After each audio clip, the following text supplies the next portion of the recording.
بصوا بقى يا جماعة، لو بتحبوا زي الفراخ المشوية وما عندكمش شواية جريل أو شواية على الفحم أو على الكهرباء زي حالاتي، تعالوا بقى نعمل شواية في فرن البوتاجاز وهتطلع أحلى من بتاعة الكهرباء كمان أو بتاعة الفحم.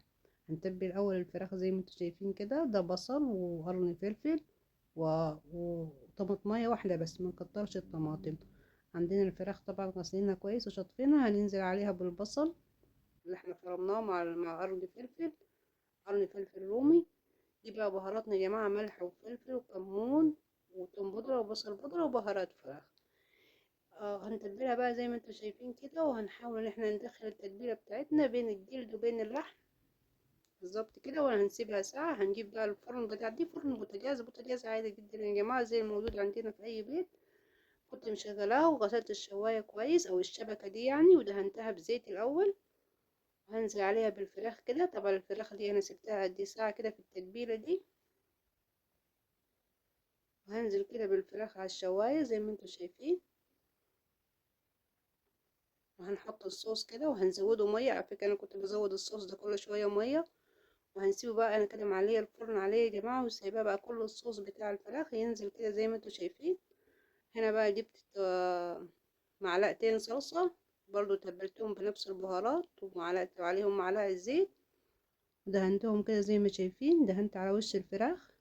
والله يا جماعه عايزه اقول لكم ان انا كنت قلب الشقه النهارده. كانت مطعم بصراحه، يعني كانت مطعم ابو حاتم كده. كان اللي بيعدي في الشارع، يعني كانت مقلوبة مش الشقة بس، كانت مقلوبة الشارع.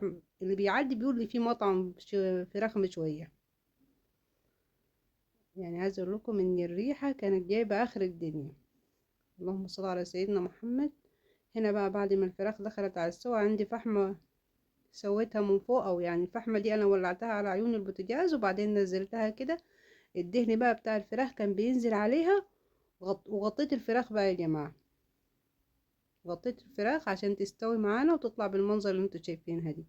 كانت تحفة يا جماعة، والله فراخ كأنها جايبينها من أغلى المطاعم الفراخ المشوية زي ما انتوا شايفين كده.